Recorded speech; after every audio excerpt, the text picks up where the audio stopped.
warahmatullahi wabarakatuh. Perkenalkan, nama saya Rizky Adawati dengan NIM 2311046 dari program studi informatika kelas B. Nah, di pertemuan kali ini saya akan membahas mengenai basic Python part 4, yang dimana pembahasan kali ini kita akan membahas 3 hal. Yang pertama ada Python classes dan object, yang kedua ada Python inheritance, dan yang ketiga ada Python scope dan modules. Nah, langsung saja kita masuk untuk pembahasan yang pertama, yaitu Python class dan object. Di mana Python merupakan Object Oriented Programming Language atau OOP. Hampir semua hal yang ada pada Python merupakan objek yang memiliki properties dan method. Nah, kelas ini merupakan sebuah objek konstruktor atau blueprint untuk membuat sebuah objek gitu. Nah, langsung saja di sini ada struktur kelas pada Python. Teman-teman bisa lihat di sini ada struktur kelas, yang dimana di kelas name ini merupakan metodenya gitu. Bisa kita ubah gitu, bebas gitu untuk nama kelas name-nya ini. Langsung saja di sini ada program yang pertama, yaitu kelas dengan sebuah properti X. Yang dimana kita membuat sebuah kelas dengan nama myClass. Nah, dengan propertinya itu X sama dengan 5. Nah, di sini kita jalankan. Nah, maka myClass ini sudah kita simpan gitu dengan propertiesnya X sama dengan 5. Nah, kemudian jika kita ingin meng-print myClass ini, kita tinggal ketik perintah saja, print myClass, maka dia akan menampilkan seperti ini.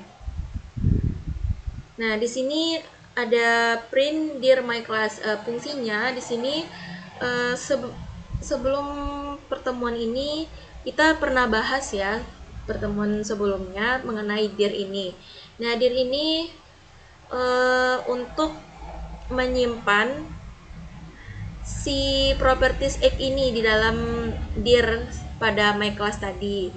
Nah, tadi kan udah kita simpan nih myClass-nya. Kemudian kita simpan ke dalam file dir atau properties dir-nya gitu. Nah, jadi X-nya sudah tersimpan ya di dir myClass-nya. Nah, selanjutnya ada create object from class dan access object properties. Yang dimana ada dua yang kita ingin lihat gitu. Di sana ada kelas myClass. Yang pertama ada metode X sama dengan 5, Y sama dengan hello world. Nah, dan ini myObj ini ada merupakan objek untuk objek baru gitu ya. Objek baru. Nah, ini adalah kita buat sebagai myObj sama dengan myClass. Ini juga bisa bebas kita taruh. Nah, ketika kita ingin melihat tipe myObj ini, maka dia akan menampilkan seperti ini, main myClass gitu.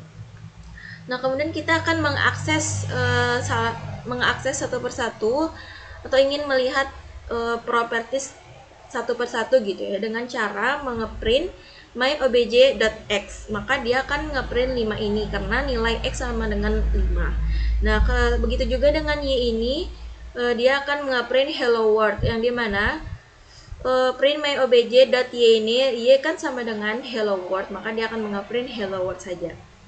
Nah, kemudian ada selanjutnya ada init function, yang mana contoh kelas myClass harus merupakan bentuk sederhana kelas pada Python. Untuk memahami kelas dengan baik, kita perlu mengenal init function pada kelas. Init function merupakan built-in function yang otomatis tercreate ketika membuat sebuah kelas. Init function akan selalu dijalankan ketika kelas diinisiasi. Init function juga dapat digunakan untuk melakukan assign value ke properties pada objek, melakukan operasi yang dibutuhkan ketika objek akan dibuat. Nah, teman-teman bisa lihat di sini untuk contohnya, kita di sini akan membuat kelas version, di mana kita menggunakan def, init, self, name, dan age. Dan self.name sama dengan name adalah assign value ke properties pada objek. Ini juga self age ini merupakan umur gitu, name adalah nama. Nah, di sini ada version 1 sama dengan version, nama Kia, dan umurnya 20. Nah, ketika ingin melihat namanya dan umurnya kita tinggal print saja, yaitu print dengan perintah print person1.name dan print person1.age. Nah, maka dia akan menampilkan hasil seperti ini. Selanjutnya ada objek method. Adalah sebuah objek dapat berisi metode-metode pada objek merupakan function yang dimiliki oleh objek. Dan di sini ada struktur function pada Python. Nah, di sini ada def function name. Sama seperti yang tadi. Kemudian ada selanjutnya. Nah, ini kan teman-teman udah lihat ini. Di sini ada kita akan tambah sebuah metode pada kelas version di atas.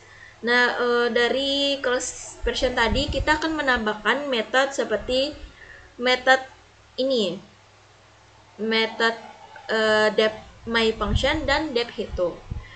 Nah, ada dep init juga yang pertama tadi, tapi tadi kan dispesifikasi tadi kan tidak dispesifikasi dengan sehingga kita sulit dibacanya gitu.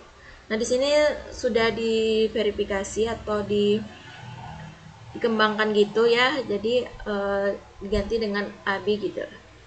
Nah, di sini ada dep hitung. Sini dimana nanti nilai yang kita inginkan akan dihitung otomatis oleh si dep hitung ini gitu. Nah, di sini kita akan membuat objek person, yaitu person 1 sama dengan person nama Kia, umur 20, 10 dan 30. Ini adalah untuk variable integer, bukan sih, kayak nilai integer yang kita ingin hitung nanti lah, kira-kiranya seperti itu. Nah, print dir ini sama seperti tadi untuk menyimpan metode di property dir ini. Kemudian ada akses method pada objek person 1, yang dimana ini ada person 1.myAppong untuk menampilkan yang tadi kita buat sebelumnya. Nah, ini untuk menghitung karena person 1.hitung, jadi akan menghitung nilai yang tidak keluar tadi karena nilainya hanya keluar 20 saja. Yang ini yang tidak keluar ada 10 dan 30, jadi dihitung saja, jadi 10 tambah 30 sama dengan 40. Nah, kemudian ada self parameter. Parameter self merupakan reference untuk current instance pada kelas itu sendiri dan digunakan untuk mengakses variabel yang dimiliki kelas. Penamaan parameter yang digunakan bisa apapun bebas. Aturan parameter tersebut harus menjadi parameter input pertama untuk tiap function atau metode pada kelas. Nah, teman-teman bisa lihat di sini sama juga seperti yang tadi. Kemudian ada modify object properties, di mana properties pada objek dapat di-extend ulang dengan cara berikut. Nah, teman-teman bisa lihat di sini ada class version yang tadi dengan metode dep init dan dep my function. Nah, teman-teman bisa lihat di sini ada print hello my name is dan self.name gitu. Nah, ada contoh lain yaitu person 1 sama dengan person nama John dan umur 36. Nah, ketika ingin melihat umurnya, kita tinggal ketik perintah seperti ini saja, maka dia akan menampilkan hasilnya seperti ini. Ini merupakan umur dari si John tadi atau age person 1 age gitu. Nah, selanjutnya ada pass statement, yang dimana sebuah kelas tidak dapat diset empty atau tanpa properties atau metode yang didefinisikan. Namun jika memang dibutuhkan membuat sebuah empty object, maka dapat digunakan pass. Nah, seperti kelas ini ada kelas person titik 2 terus ada pass.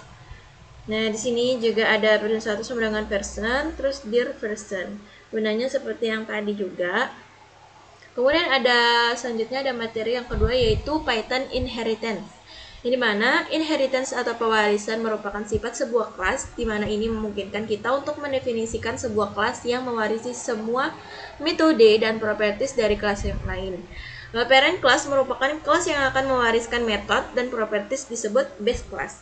Kemudian ada child class merupakan kelas yang akan mewarisi metode properties dari parent class disebut derived class.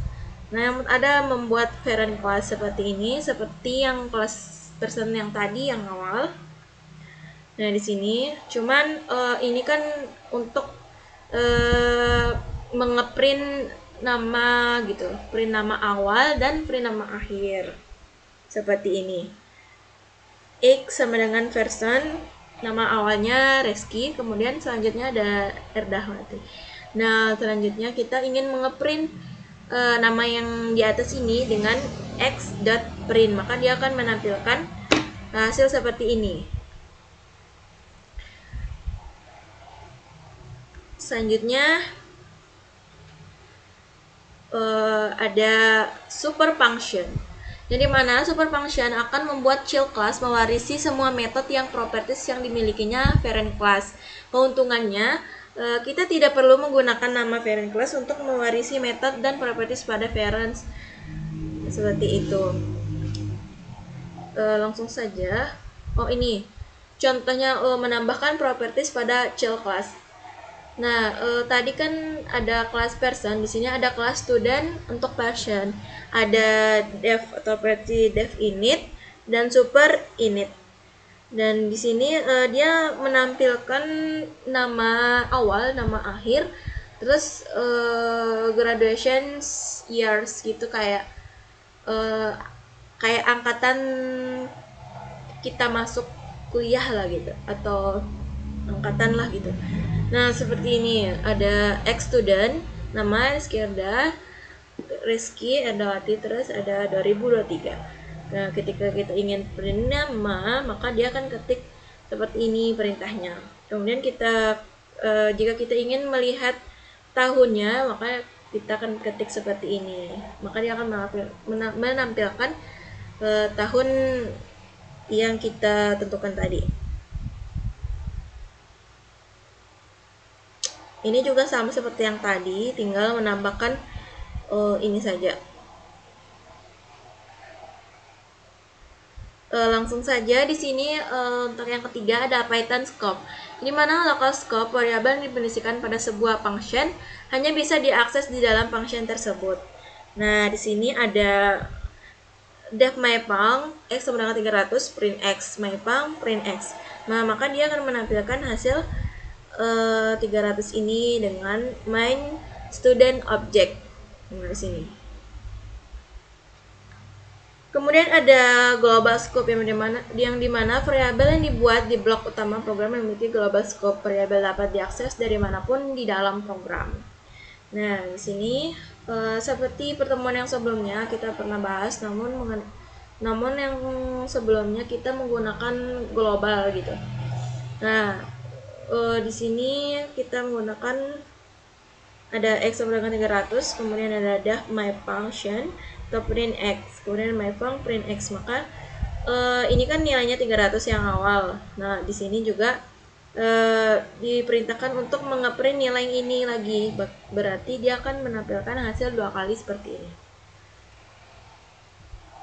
Kemudian ada global keyword, di mana jika diperlukan untuk membuat global variable yang dibuat pada local scope atau function dapat memanfaatkan keyword global.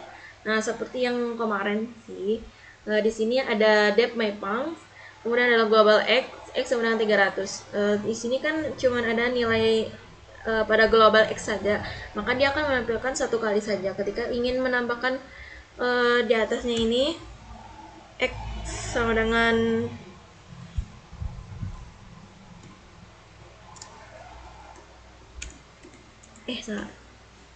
sama dengan 300. Nah, nanti dia hasilnya akan 2 kali gitu hasilnya. Nah, terus langsung saja ke Python modules. Nah, sebelum kita membuat Python modulnya, kita akan membuat file py-nya dulu. Ini mana kita akan mengetik def greeting names atau print hello dan nama. Nah, di def greeting name ini di sini memerintahkan untuk memanggil sebuah nama gitu. Nah, di sini kita simpan dengan nama file itu my strip model.py. Nah, di sini kita akan mengimport my model-nya dengan nama file yang tadi ya. Nah, kemudian kita akan meng-create dengan nama Kia. Maka dia akan menampilkan seperti ini, hello Kia. Nah, di mana didapatkan hello ini? Dari si file tadi yang ini. Nah, dengan namanya adalah Kia. Nah, begitu juga ini from my model import greeting, ini mengimport, berarti dari modul ini dia mengimport panggilan gitu, panggilan dari si pada file ini. Nah, kemudian kita ingin greeting nama Erda juga, maka dia akan menampilkan nama Erda, berarti udah diganti dengan dari Kia ke Erda gitu. Nah, terus ada built-in modul yang dimana kita akan mengimport OS. Import OS ini adalah dimana file tempat kita menyimpan atau tempat file kita menyimpan ini ya, apa namanya, modul-modul ini atau metode-metode atau file yang kita inginkan gitu. Seperti kita OS dan listdir ini, di sini ada dia menampilkan my module PY tugas 5ml. Nah, berarti di tugas 5ml ini dan my module ini tersimpan gitu. Dan ada os.getcwd yang dimana di dalam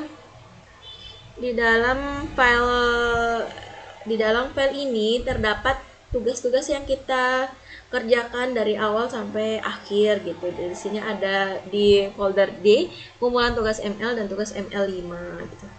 Nah, mungkin itu saja yang dapat saya sampaikan. Lebih kurangnya saya mohon maaf. Terima kasih atas perhatiannya. Wabillahi taufiq wal hidayah. Wassalamualaikum warahmatullahi wabarakatuh.